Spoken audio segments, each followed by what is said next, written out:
Hi, Sophie. Fancy seeing you here. Oh, I was going to message you this morning to say it's me hosting for you, but we had Oh, how lovely.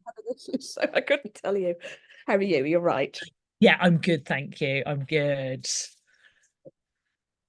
Lovely to see you too. Susie. I Hi. know. This morning. I get to do all the housekeeping. Oh, thank you very much, Kate. I brought a coffee. Yes, we've got ours ready. Yeah, good. So just give everybody a moment to arrive. Yeah, I'll have some housekeeping bits to start off with, and then we can crack on. fantastic. Actually, given that we're already up to 107 people, I think I'm just going to start. Yeah. Amazing. Okay. Oh, I've got a bit of an echo. That was me. That was you. Okay, that's fine. All good. So before we crack on with the content, I'm sure we've been sharing in the previous ones that people have seen, but we're just really keen that people support the Newman Trust charity if they felt kind enough at all to do that. So I would just repeat telling you a little bit about it for people that may not have seen already. There we go, share screen.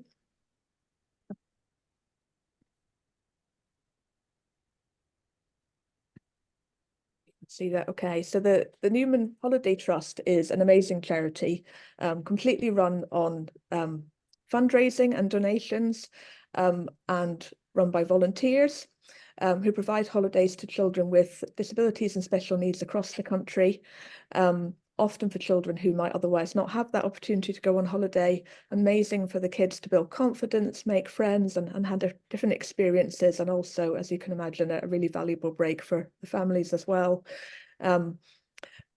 As I said, it's completely voluntary. So if anybody felt generous at all to give some money, even a small amount can make a really big difference. And if everybody that comes to this conference today gave £5 to £10, that would be enough for a whole group of like 50 children to all go and have an amazing holiday. So it's a really, really good cause that we would really love people to help with. And I'm just going to share the QR code so that people can do that if they wish. Yeah, that's amazing. So there's the QR code there. Ignore the writing that's not correct, but the QR code should be the one. And Kate, you're going to put the link into the chat. Well, yeah, so that there's a link to the website too to give for that as well. Okay. Jenny, I see you've raised your hand. If you want to pop something in the chat, we should be able to see it. If you had a question. Ah, okay, yeah. 1 second, I think we need to turn that on first. Let me just stop sharing. And we'll just make sure the settings allow everybody to chat.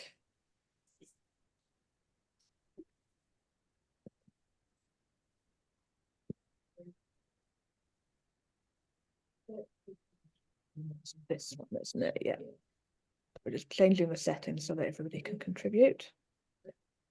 There we go. Okay. Hopefully, Jenny, that will allow you to put something in the chat now. Thank you.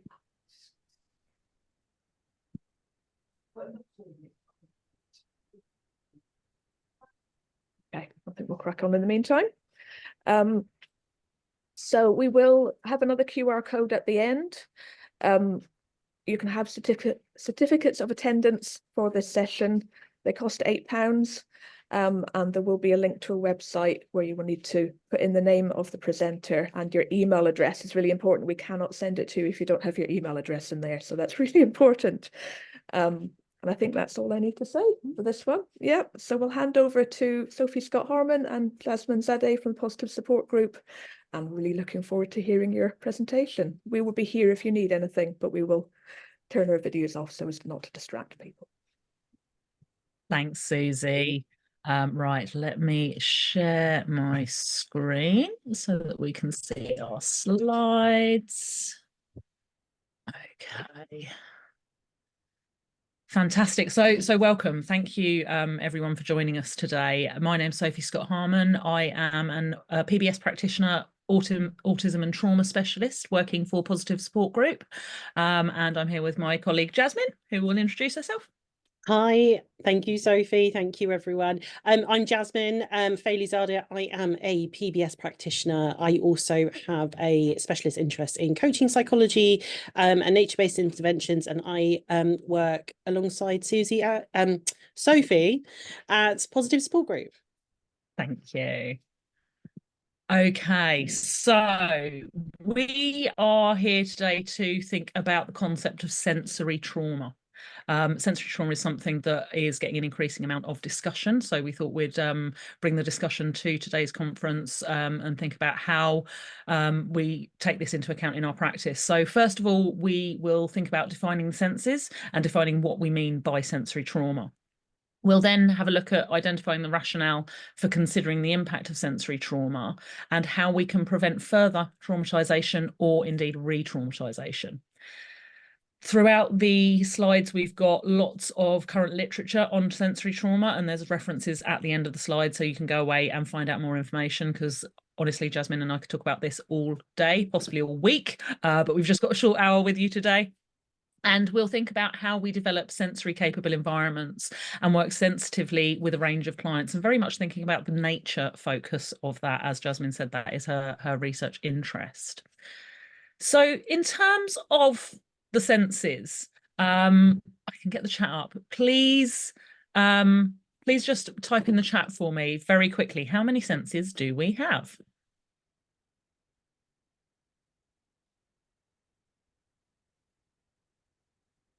Oh, we've got lots of 8s. We've got 6, we've got 7, we've got 5. If it makes anyone feel better, I got it when Sophie and I were doing our dry run. I got it wrong. But I'm not sure it's wrong. Oh, we've got a 9. Lots. Ooh. Yay! We're with our people here. Okay, so we're going to think about 8 of them today. However, actually, it was a bit of a misleading question, because the truth is we don't really know, because each of these senses could be split apart into further senses. But we're going to think about the 5 that we all got taught at primary school. So tactile, our sense of touch; auditory, our hearing; visual, our sense of sight; gustatory, our sense of taste; and olfactory, our sense of smell. We're also going to think about our more body senses. So thinking about our vestibular, our sense of balance and spatial orientation in relation to gravity; and our proprioception, our awareness of our body in space and time, and the amount of strength or force needed to complete an action. We'll also think in terms of interoception, our internal senses, sensing how our body feels on the inside. So are we hungry? Are we thirsty? Are we hot? Are we cold? All things that we know lots of the people that we support struggle with registering and regulating.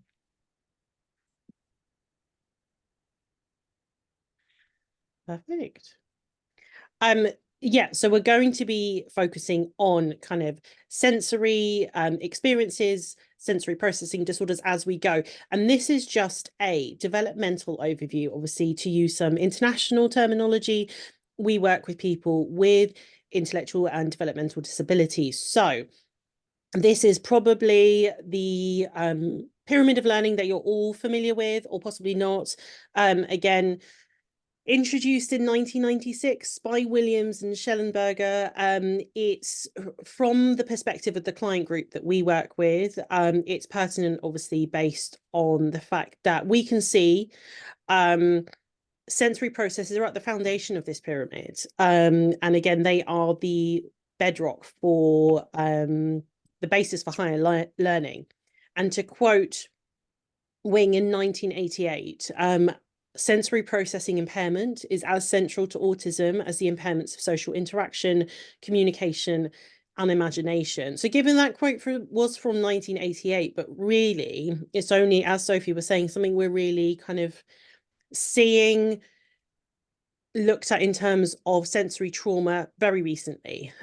So again, you know, the concepts, the impacts of sensory processing disorders and how some of our clients, some autistic people experience the world, which we will come on to, can result in sometimes sensory overload and trauma responses, which we'll look in to more detail as we go on. So that's just to kind of giving you that developmental context, really. Yeah. And obviously this is quite a linear model. It's thinking about the central nervous system developing in that very typical development way, where those senses are one of the first things to develop. But we know that looking at the behaviors that we witness and the way that people with autism and other complex needs and all forms of neurodivergence interact with the world, we know that it's more than that and it's different to that. There's an increasing body of work now published by autistic people describing their experiences, and the way that they write and speak about their experiences are, of course, self-referential. But we can look at that huge body of work by many, many people and start drawing some wider themes. Often it's nuanced, often it's reflective. A lot of the time people can't describe what's going on for them in the moment. So we really need to be able to think about that and how we can predict for the people we're supporting. And the language that people use often is the language of trauma. It's shocking. It's detailed. It's describing the relationship between their bodies and the world. And so it's multi-layered. By contrast, the way that autism professionals talk about sensory experiencing tends to be a bit siloed by discipline. Interoception is something that I've had to sort of speak to certain OTs about and say, can we look at this? Because it's something that they haven't considered when they've done their sensory assessments, for example. So it really is an upcoming area that we need to think better about. We use a lot of language and we don't yet have really better terms for things like under responsivity, over responsivity, because that's the behaviors we're seeing, but it's a lot more nuanced than that. So we need to think about embracing instead this emerging sensory motor perspective, thinking about what are the sensory experiences and what are the motor experiences. There's some people sharing some really great stories about their experience of, I really want to try different foods, but my body won't let me. My body will only let me try my safe foods. So looking at how we can support people to really make choices in an informed way. And one of the pieces of work that we are sort of leaning on heavily in what we're sharing here was published by Autism Wellbeing Community Interest Company back in 2020, entitled Sensory Trauma. Huge amount of work in that from lots of different professionals. So in terms of sensory processing disorder, the definition of sensory processing disorder is that it's a condition that involves difficulties in detecting, modulating and interpreting sensory stimuli to the extent that it causes impairment in daily functioning and participation. The symptoms that we can see include what are apparently abnormal reactions to normal stimulus, heightened or reduced emotional, behavioural or psychological responses to sensory stimuli at what appear to be normal intensities. It's not yet recognised as a specific diagnosis within the DSM or the ICD, but of course it is a diagnosis that is given to many people, and we know it's people's lived experience. We know and have known back, as Jasmine was saying, for a very long time, that the rates of sensory processing dysfunction might be as high as 90% in individuals with autistic spectrum disorder.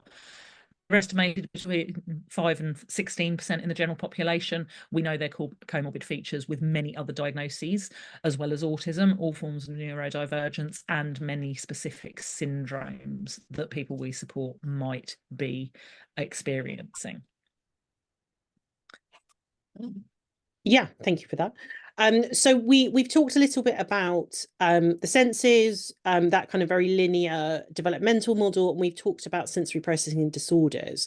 So we're going to try and link this a little bit into, well, how does that inform this concept of sensory trauma that Sophie said is something that is very emerging, very upcoming, and something that we all need to be sensitive of when we are working with our client groups. So moving on from obviously sensory processing disorders, we'll look a little bit at Gestalt perception. So again, like some of this research, it's been around for a little while. So in Olga Bogdashina's book in 2003, she discusses how autistic people can feel that they are bombarded by sensory stimuli, resulting in sensory information being received in infinite detail and holistically at the same time. And I remember I was working with someone in a Dorking service who described this concept from a very lived experience as every piece of information that comes in has the same value attached.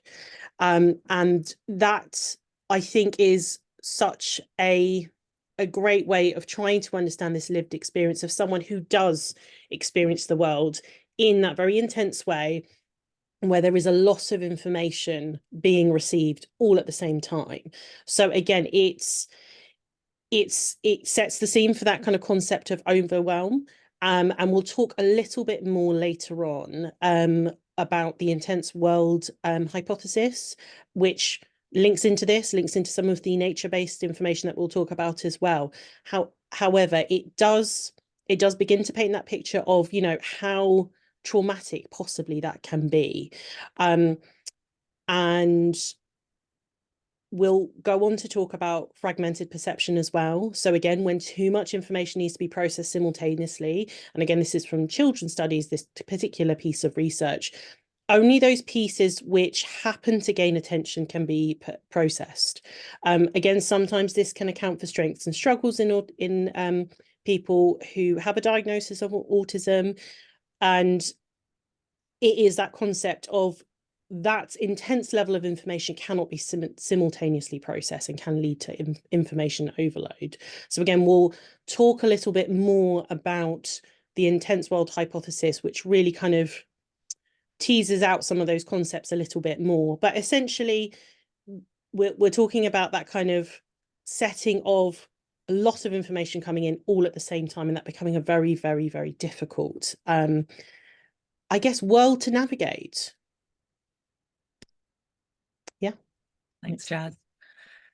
So I think we can't really talk about sensory trauma and talk about sensory experiencing and sensory processing disorder without mentioning synesthesia.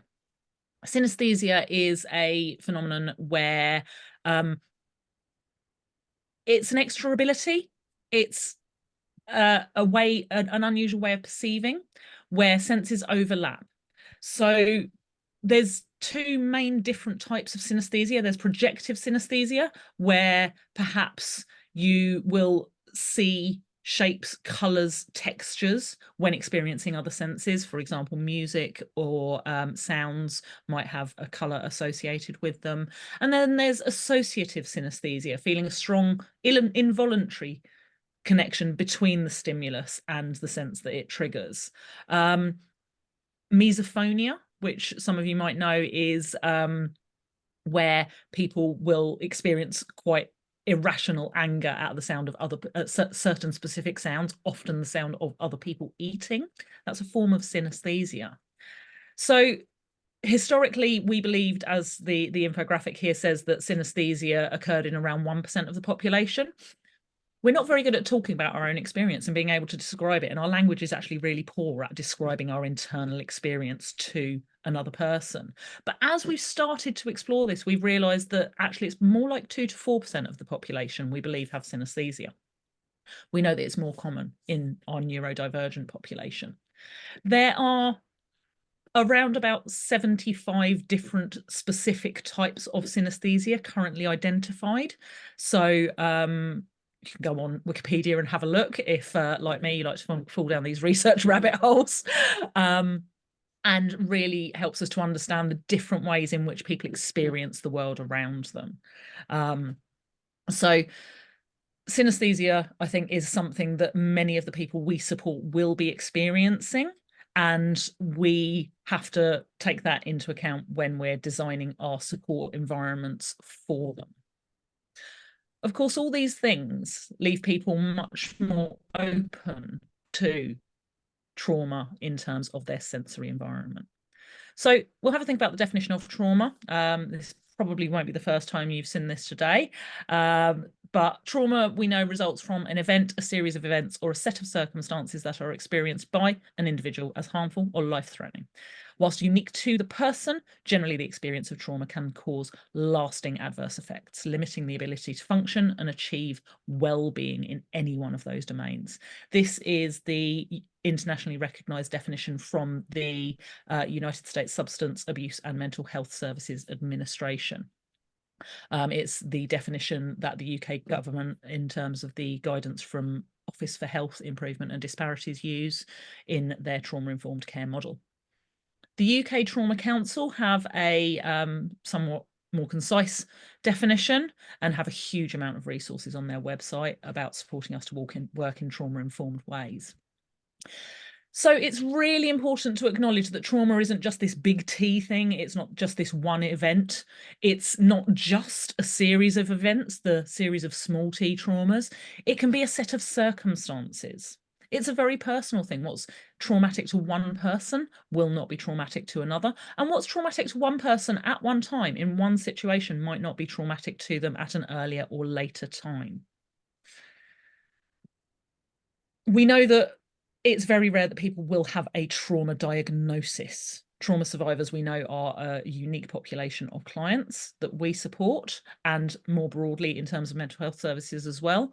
They represent at least 80% of clients at mental health clinics, and this was research done, as you can see, 10 years ago now. So I wonder if that number is increasing. We're starting to think differently about how we think about trauma. And there's a lot of work in terms of thinking about what we perceive to be mental health conditions actually being trauma responses or maladaptive coping mechanisms to those things.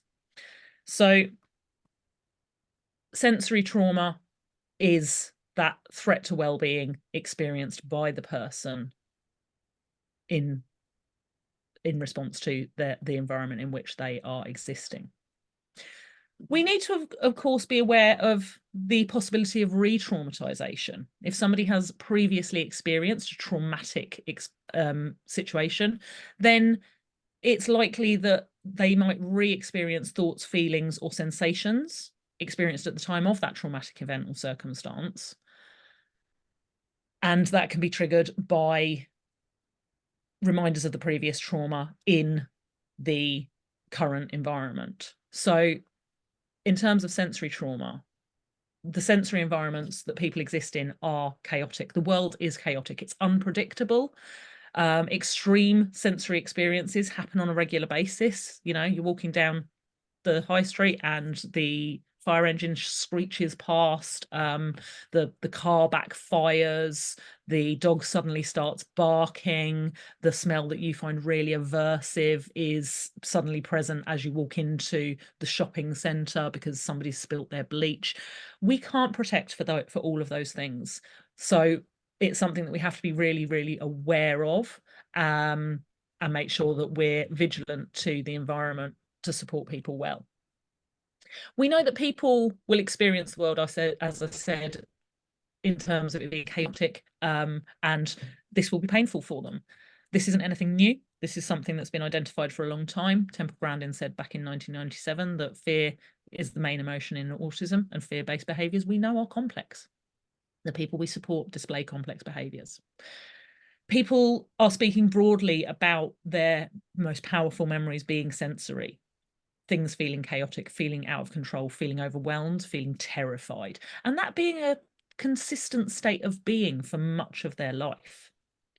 So we need to think about sensory experience, think about autistic people's lives, the lives of other people who also experience sensory differences and their day-to-day experiences, and how we can support them to remain resilient, recover, and cope with living life in the chaotic sensory world that we all live in. We know that sensory trauma can eventuate from absolutely normal activities of daily life, having a shower, brushing your teeth, having a hug, somebody unexpectedly brushing past you in the corridor. We know that sensory trauma is latent in the environment. It's always a possibility. So people are constantly living in that hyper-vigilant state. Sensory traumas might be experienced frequently, multiple times over throughout the course of any day. It's inevitable that people with autism are going to experience some level of sensory trauma. It's unavoidable. We know as well that it will often go unrecognised or be misidentified. This is a quote from Gunilla Gerland. To the world around me, my behaviour was utterly incomprehensible. All I know is that what I did out of necessity, vital necessity. And that in the eyes of the world around me, this aroused no respect. People are responding in very predictable ways to very unpredictable circumstances. And that brings us very nicely onto the behavioural presentations that we may sometimes see when working with our client groups, when people do have sensory processing disorders. So you broadly, and you will have seen this in a lot of the plans you write, the assessments you read, especially OTs amongst you, and this will kind of be well known. It's important to understand how we can support our clients, the people we support, to regulate in what, as Sophie said, can be a very, very chaotic world. And it allows us, by doing those assessments, to understand what they find soothing and what is aversive. You know, is it that kind of the screech of the sirens going down the road? Is there particular smells, etc., etc.? Broadly speaking, most sensory, will have two categories: sensory seekers, sensory avoiders. Again, there's a lot of kind of diverse language that goes with that. So most sensory seekers are undersensitive to input, so they are hyposensitive or they have hyposensitivity. So they may look for more sensory stimulation. Sometimes this may appear, someone may appear in terms of a observable behavioural presentation. They may appear clumsy, a little too loud. They may seem to have behavioural issues. Again, going back to that quote that Sophie just read out. But for them, they are acting on need, acting on, where there may be that fragmented perception, where there may be that need for additional inputs.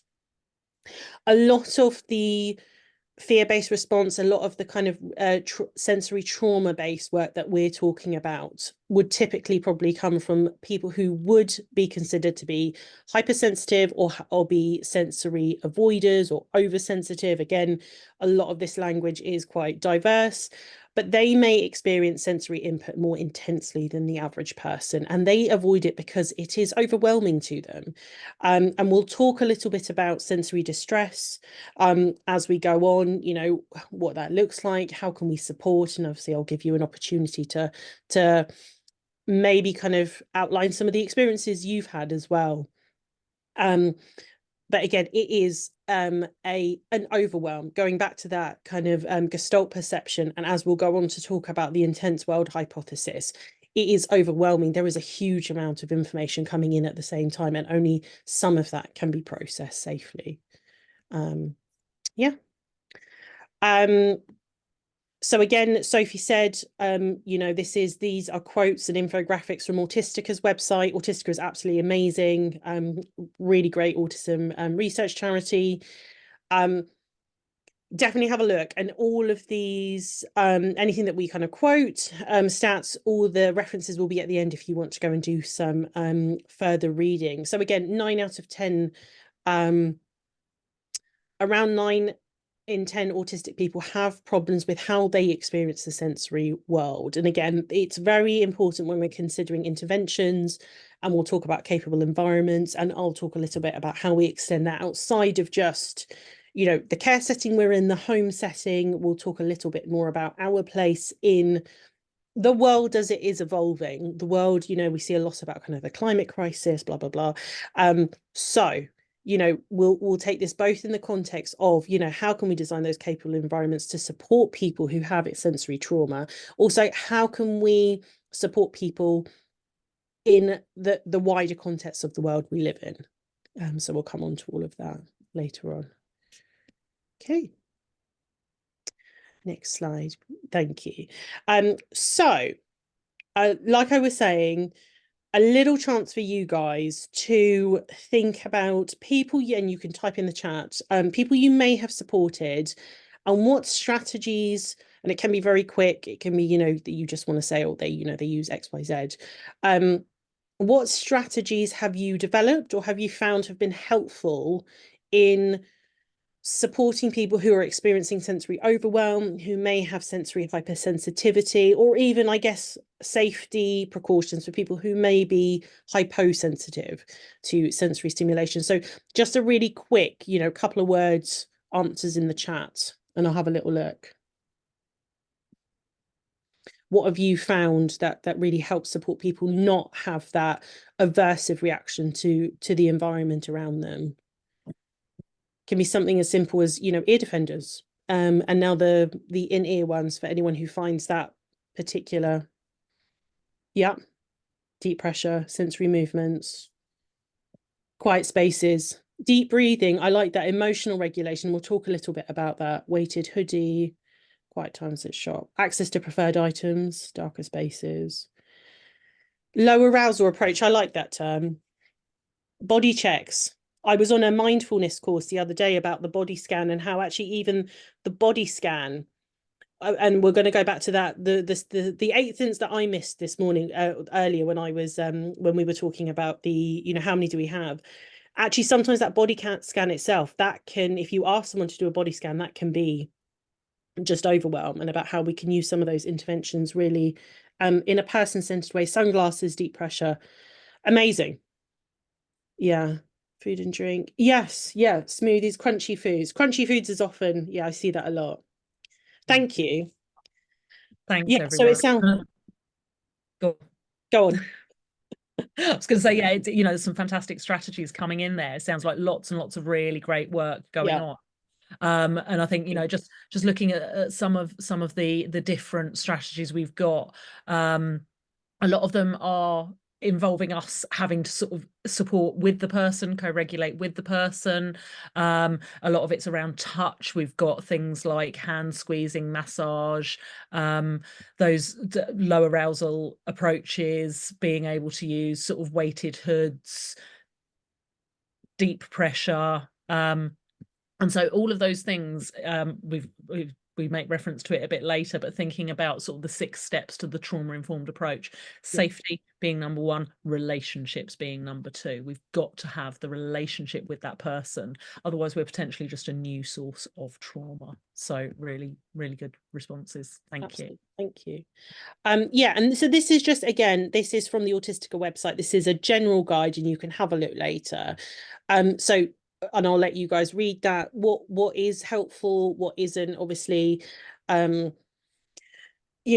like Sophie was saying, that relationship is so key. Match your mood with your speech. Instead, stay low and slow. If you seem scared or overwhelmed, it will reinforce the feelings and make things worse. Again, and it's about that relationship. It's about knowing those cues, knowing those early warning signs, knowing when to kind of shift into that space. So again, I really like, again, the self-soothe bags. And again, you've all mentioned deep breathing. So using deep breathing, supporting people to join in as well, that whole co-regulation. I've seen so much great work being done with kind of co-regulation with staff, and it's absolutely fantastic. Again, recognizing when we're on that kind of pathway to de-escalation, and I think, again, let's, if it is something that, okay, well, I didn't expect that, let's update those plans. Let's try and understand that a little bit more. I'll talk a little bit more when we're talking about spaces as well. It's going to link in to something that I'll mention later on, the attention restoration theory, and how that's really how we can bring those elements into the home, into kind of like home design, views from windows, etc. But yeah, thank you for that. It was really, really good. Amazing. Okay, so thinking about some theories and models that exist other than the developmental view, that sort of linear developmental model where the pyramid is sort of what we're thinking of people moving along. We know that those with intellectual and developmental disabilities do not develop typically, so we need to think differently. One of the best theories that I have read, and I think helps us to really understand autism, especially in terms of sensory perception, is the intense world theory of autism. This was published back in 2010 by Henry and Camilla Markram. They are two neuroscientists who are married, and they had a child. That child was autistic. And this led them on a research journey to think about, from a neurobiological point of view, how was that child developing differently to a typically developing child? There's a lot that we know about autistic brains, and there's a lot that is very inconsistent about autistic brains. Different brain structures are enlarged in some people and smaller in others. The one thing that does seem to be relatively consistent from, and this, is research from the Autism Brain Bank from the 1960s onwards, and obviously now we don't have to wait for people to die to examine their brains. We have all the brain scanning technologies. So we do know that relatively consistently, when a child who goes on to get a diagnosis of autism is born, their brain will be smaller than average. By the time they are 5, their brain will be larger than average.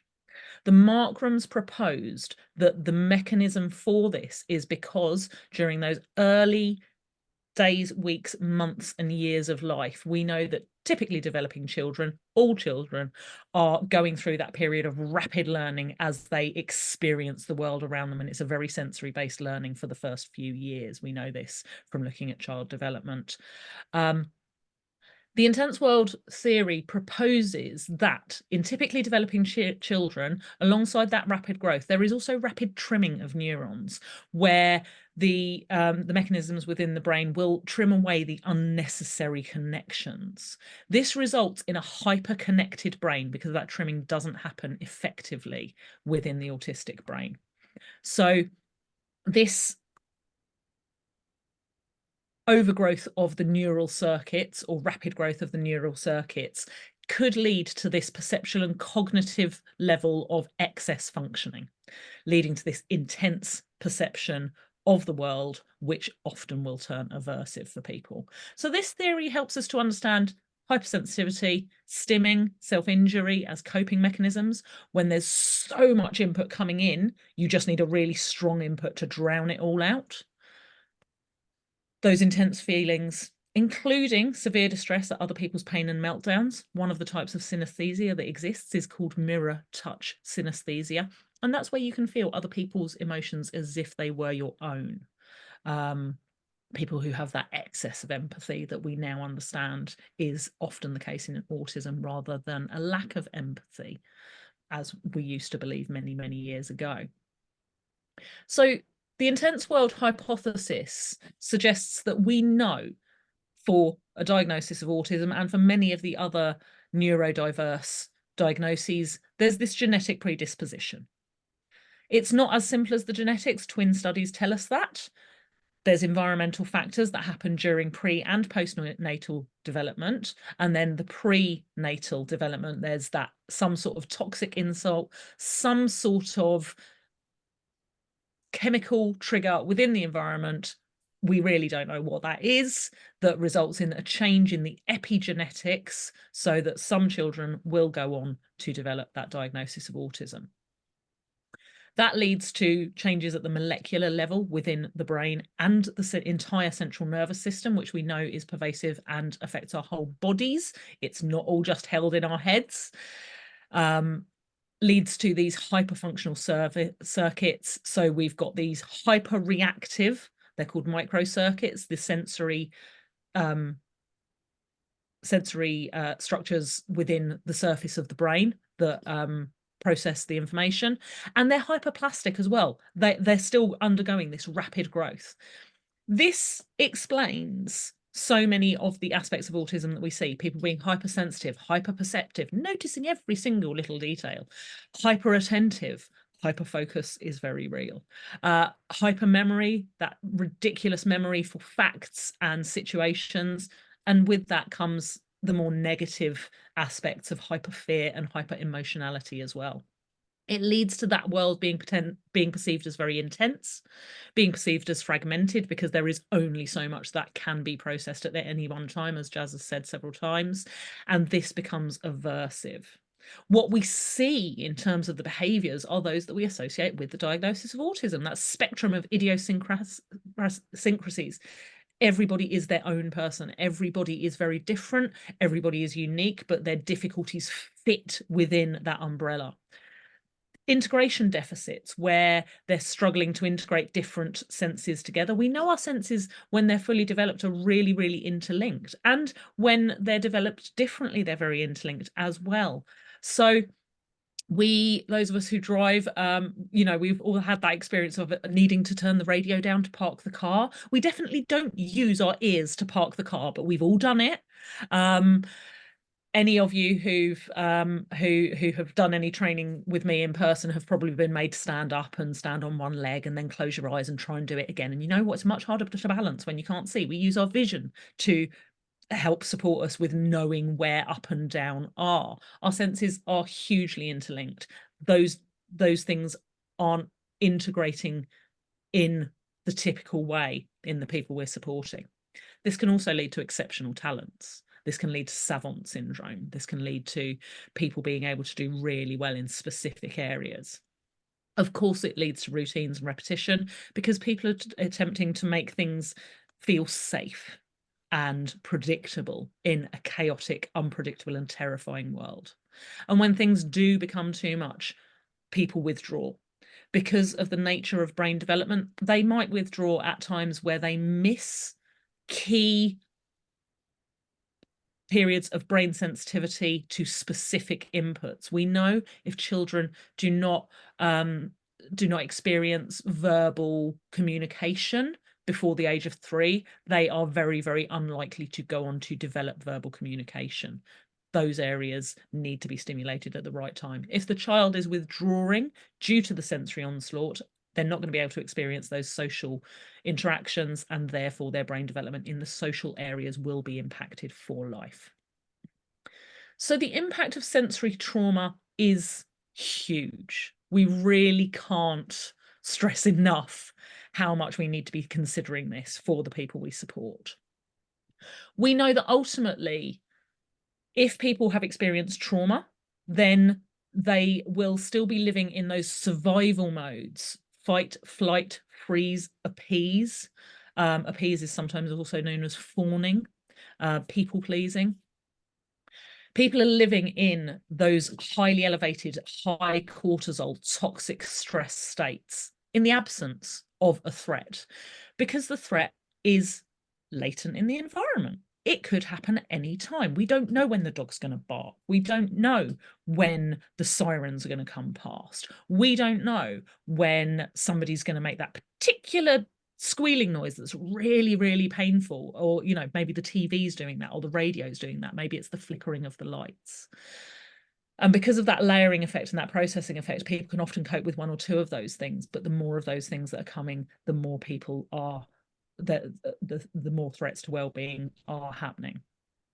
So the ramifying effects of sensory trauma on bodies and lives of people are huge, in terms of not only the immediate outcomes in terms of how they're experiencing the world around them right now, but also the medium-term outcomes, thinking about their future access to a good quality of life, to opportunities, and also the long-term outcomes. Living in that toxic stress state is hugely damaging for the human body, and that we have to then think about things like the effect on long-term health, the high mortality at a younger age for people with autism, as well as the higher rates of suicidality within autistic and associated populations. There's a huge body of research around how trauma affects the body. And again, a lot of this isn't new, but it's quite newly being talked about widely within our field. We need to think about the window of tolerance and supporting people when they are moved out of their window of tolerance to get back there, using some of those sensory strategies that we've already spoken about, but also providing opportunities for that window of tolerance to be enjoyed as much as possible within the person's daily life. So thinking about environmental contexts, we know that capable environments are really important for everything we do. We know a lot about capable environments. There's been, again, a huge amount of research over the last 25 years on what a good environment needs to look like, what a good support environment is. sensory awareness is essential. You can have the best support environment in the world. If it smells bad, that could be traumatic to somebody. And we don't necessarily know what smells bad is for that individual. So we have to be sensory sensitive. That relationship is so important. We have to be aware of people's preferred interaction style. Do they actually need to be physically touching you in order to engage with you? And if so, what does that need to look like for them?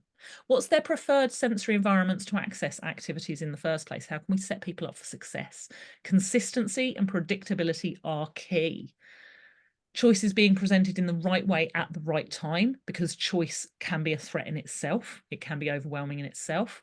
And the more information, of course, we can give people about the choices, the better. We need to be sensory informed in our skills teaching. I'm autistic myself. If there's, you know, something that's difficult in my sensory environment, I will really struggle to listen. You know, if there's a label or a sound, then that's all I can focus on. So learning can't happen if I'm not in a place where I'm regulated enough to learn. Preferences need to be investigated and respected. We need to have that sensory capable physical environment, and carers need to be skilled at noticing. We need to listen with all our senses, as the great Phoebe Caldwell has taught us. Yeah, thank you for that, Sophie. We talk a lot about capable environments, and I think we sometimes, there's such a, it's so easy to fall into that kind of just thinking about those kind of immediate kind of housed environments as it was. I also like that the window of tolerance had a view onto a green and blue space, which again leads me very nicely into nature and sensory trauma. So like I said, we're great at thinking about kind of, you know, when you go to the shopping centre, you know, make sure we've got ear defenders, when, you know, let's try and book things for those quieter slots. But as the research on social prescribing, we're seeing a huge increase in social prescribing, and there is obviously the offshoot of that, green prescribing. As these really gain popularity, obviously we're seeing more referral pathways through GPs.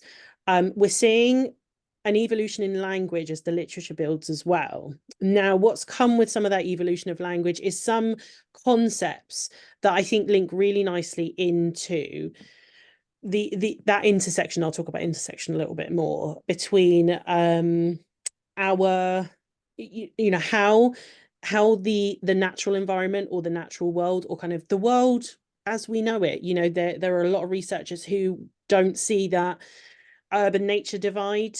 You know, we are humans, we are part of nature, there is no division. But what we can all agree on is that we're becoming increasingly urbanized as a global population. The UN said by 2030, 60% of the global population will be living in large urban centres. And that's a real move away from a much more, and I don't want to say green, because again, we're green, we're thinking very kind of like Northwest Europe, we're thinking very kind of North America, but those more natural environments based on our geographical location. So as this kind of view of the world and our view of our place in the world develops, we're thinking about how does this interlink with our sensory experiences. There is an amazing Australian author, again, all of this is in the references at the end, Glenn Albrecht, and he wrote Solastalgia. And out of that book, we've got a lot of kind of themes and terms that have come out that look at that sensory trauma that we experience based on disconnection from the natural environment, how the natural environment can mediate our experience of the sensory world around us as well. So one of the terms that is particularly pertinent here that he coins in his 2005 book is psychoterratic. So this is obviously the broad term that examines our relationship between the earth, specifically our emotional state, and this is mediated by our sensory experience of the world around us. So again, disconnection from nature can feature as part of this. When we consider the trauma of being disconnected from nature, this is often linked with another term which is the title of his book, solastalgia, which is the emotional distress or grief caused by changes in or reduction in resources throughout the natural world. And wider research has suggested that there is a sensory element to this as we explore and as we go. So if we're thinking about, you know, we see all those huge kind of, where I live down in Worthing, there's a huge argument over this kind of piece of land that runs kind of parallel to the seafront where they want to build. And it's this gorgeous kind of green vista. And, you know, people are really fighting to keep that. So because we are seeing this kind of loss, especially in urban centres where, let's admit, a lot of our services do exist. So there is, those considerations are key.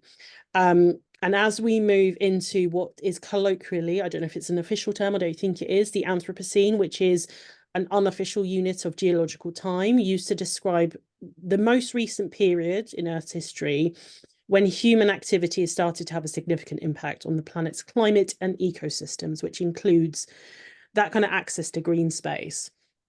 If we know it has this mediating impact on our sensory exploration and experience of the world, and we know that there is a potential trauma from that disconnect, it's definitely somewhere that we need to kind of look into a little bit more. So if we go on to the next slide, I'll talk about that a little bit more. So again, I'm going to talk a lot about intersectionality, and we'll talk about it at the end as well when we go through kind of our closing statement. So the intersection between autism, learning disability, sensory trauma, and nature-based interventions or nature-based considerations is very, very small. So massively understudied, but there is a group of people that are increasingly looking at this and kind of looking at how do we bring this into maybe even at an assessment level. Are we even thinking about people outside of their context, of their home context? Do we think about, actually, is it a question we ask when we're coming in to write those kind of person-centered planning documents? Are we thinking about that when we're activity planning? How are we introducing contact with nature, the fact that maybe actually disconnection from more natural spaces could be a source of sensory dysregulation, sensory trauma, or the loss of an opportunity to regulate? And I'll talk a little bit about the attention restoration theory in a moment, and going back to some of the points Sophie was making about living in those chronic stress states. Actually, how do we restore? You know, if I am experiencing the world in line with that the intense world hypothesis, what are some of the other routes that I can restore from that? How can I come back down to baseline? How can I reduce that cortisol? And again, there's a lot of research that shows kind of cortisol reduction when we are immersed in, or we have the opportunity to repeatedly go back to green spaces, which is great. Because much of the associated kind of at present, much of the trauma that we associate by distance from nature is inferred from the research where benefits are highlighted. We'll kind of have a quick, I'll go through a couple of like kind of quick pieces of research. It is very much in its infancy. We do have some contradictory findings. However, overall, findings support that contact with green and natural spaces increase well-being and positive outcomes. And from this, we can infer that distance from nature reduces positive sensory and well-being benefits of being in green blue spaces. So green blue spaces, I mean by there's a body of water, you know, you may see buildings in the distance, but your main vista is that of kind of like greenery. The higher the biodiversity, the better. So that's kind of what I mean by kind of green blue spaces. There has been some research, and again, this links in with how integral the world outside of, you know, the four walls that we exist in, or the kind of the places that we access are in terms of our sensory experience. So there was a 2018 study that found dense tree cover and dense urban areas both increased anxiety in children with autism spectrum disorder. Again, links in with the fact that children with ASC, again, this was a study with children, may experience the natural world differently And again, we'll kind of we go back to that intense world hypothesis again. But sensory sensitivity should always be considered, as hypersensitivity can lead to aversive experiences, as also noted in a 2022 study where fragrances within vegetation were one of the barriers to access and a potential cause for dysregulation. So again, much as we promote this as a well-being intervention, or, you know, nature as an intervention is very kind of, you know, probably not the way we want to look at it. But if we are thinking about kind of person-centered planning, are we thinking about, you know, what are those aversive sensory stimuli when we are supporting someone to access well-being spaces? However, there's a huge amount of research supporting sensory well-being when accessing nature therapy or nature-based spaces. There was a 2018 paper that showed that nature therapy reduced sensory discomfort, as indicated by results from a sensory checklist. A 2019 paper summarized a range of benefits from nature contact, some that also aided sensory regulation, including improved proprioception, vestibular benefits, as well as kind of general motor skills. Again, there's a lot. There was another 2018 paper. Obviously, it's not an exhausted list, but that information is really, really building. And if we're thinking about, if we're becoming more and more isolated from those green spaces, how are we supporting people to benefit from the sensory regulation, benefit from the improved proprioception, those vestibular benefits from being in green spaces? Obviously, there are wider contexts. So there are wider benefits and barriers. I'm going to go back to the point Sophie made about the chronic stress state. Actually, you know, if we're living in that chronic stress state, there's a huge amount of research that shows that, you know, physiological markers of stress, cortisol, salivary cortisol levels reduce when accessing green spaces. So again, it's very, very relevant across the board when we're talking about restoration from stress, restoration from kind of aversive experiences, from being in a world that is so, if we are experiencing hypersensitivity that is so overwhelming, actually maybe that 10-minute break in the local park, you know, and we build that into someone's timetable, can really be the thing that supports someone to kind of regulate. And again, co-regulation, you know, maybe we're going with our support staff. It's, you know, and it's got cross benefits for everyone in society. So it's just building that healthy team. Barriers to access do exist, as with anything, unfortunately, and we'll talk a little bit about kind of like, you know, how can we reduce that? Like I said, all of this research is referenced at the end. You know, wider benefits, pro-sociality, you know, if we're thinking about kind of social context, you know, there's a huge amount of cross benefits from being in nature. But like, I could literally waffle all day about this. So if we, if we go on to nature-based interventions, and this is what I was talking about earlier about kind of restoring from chronic stress. There is a theory called the attention restoration theory, which essentially suggests that mental fatigue, and as well mental fatigue from that kind of constant onslaught of sensory information and concentration, can be improved by time spent in or looking at nature. Now, this is, again, it's a concept that goes back to, it's Kaplan and Kaplan again. They're a couple, and they wrote an amazing book, if you can get your hands on it, The Experience of Nature, a Psychological Perspective. And it was written in 1989. There was such a limited print run, but the PDF copy exists. If we're thinking about chronic stress states, you know, being in green spaces, increasing that amount of kind of vegetation in the home, views from windows, that can really support people in regulating from high stress environments. You know, like you were all saying, co-regulation, you know, there's so many benefits from being in or around vegetation. Again, it can help in predictability in the environment. You know, they can also be used to create barriers and zoning. So it's really something to think about when we're designing our, you know, activity schedules, when we're doing our person-centered planning, when we're thinking about, you know, well, you know, how can we get over that kind of, or we're stuck in a bit of a routine, what else can we introduce that kind of can really benefit people and support them to experience positive emotions? Let's remember the the positive impact of green spaces across the board. Yeah. Thanks, Jazz. So we're into the last couple of minutes. Whilst we're summing up, I would love you guys to just jump into the chat again and think about examples of sensory traumas that you've seen. Maybe some of the sort of more subtle things that I think we all know, and we were talking when we were putting this slide deck together a while ago about sort of sensory meltdowns, and that's maybe not the best language. We're getting a lot more inclusive with our language and a lot more neurodivergent affirming.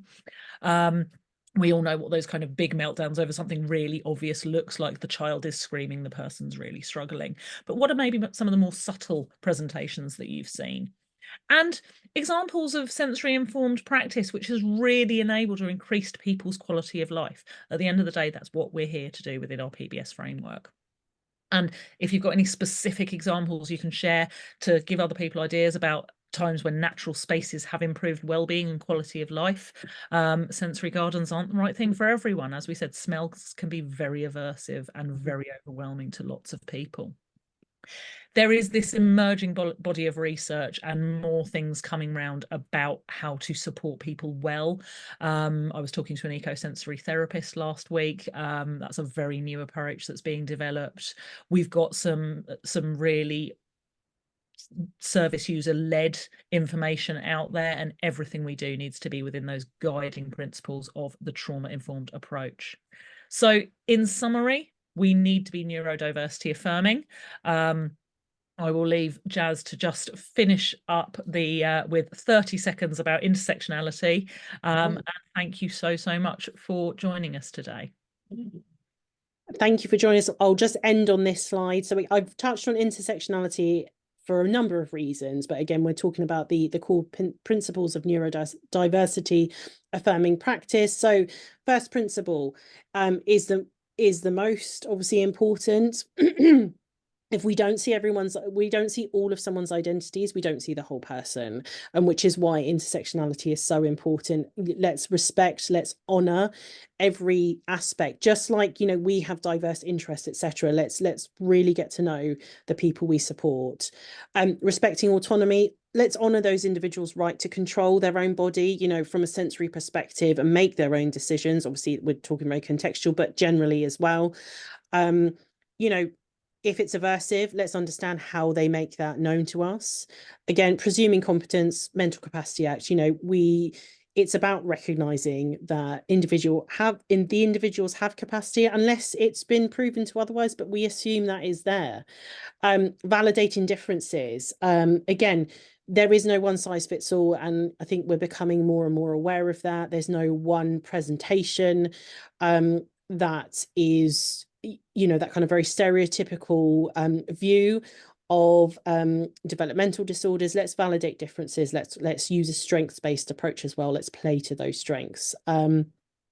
Rejecting neuronormativity. Obviously, that set of norms, standards, and expectations reinforced throughout society. We are getting there, and I'm seeing it, and I'm sure you guys could give me a million examples from your everyday work. Reframing expectations. Again, let's not hold people and ourselves to societal norms that are outdated, that are not person-centered, that can be very, very aversive. And let's promote self-advocacy, and let's nurture positive self-identity.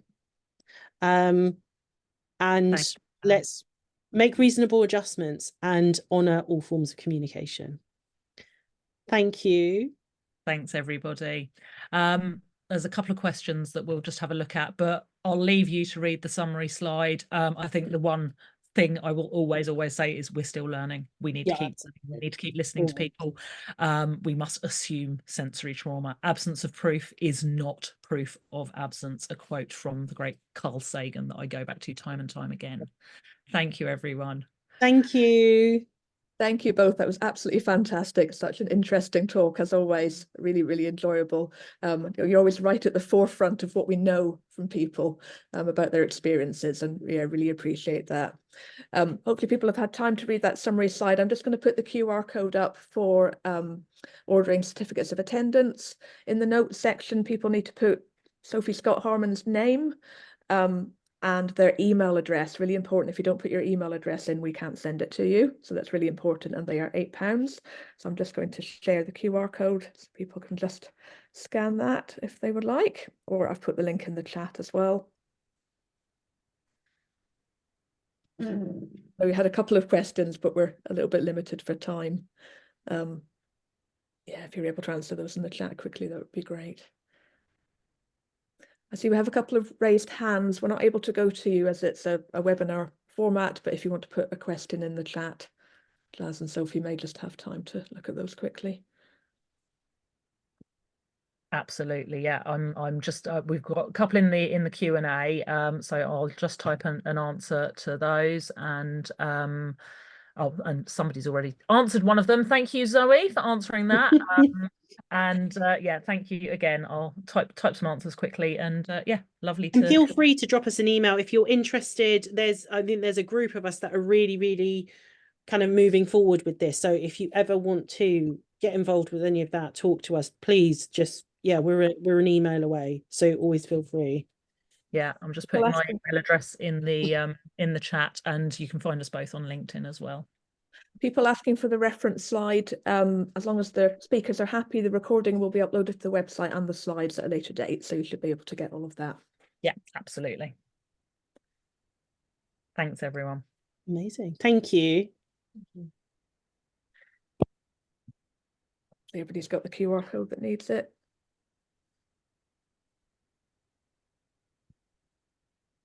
Are there any pressing questions?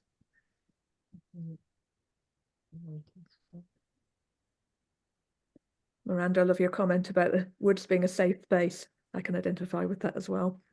And there's that whole prospect refuge theory and I think it's hardwired. So if you ever do any reading around the biophilia hypothesis and the prospect refuge theory, it both gives you that ability to be kind of away, but you've got that view of, and it links back to that kind of predator prey, you know, that kind of hunter gatherer. So prospect refuge theory, woods, urban parks, they're great at giving you that. It's almost that kind of ambivalence. It gives you refuge, but it gives you that ability to see everything as well.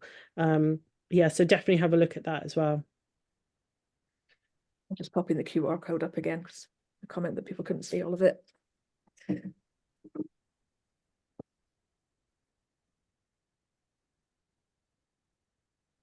Okay, hopefully that's long enough. Thank you. Thank you so much, both of you. That's absolutely fantastic and lovely to see you both again. Lovely to see you. Lovely to see you too. Take care. Take care, all. Thanks. Bye. Bye. Bye.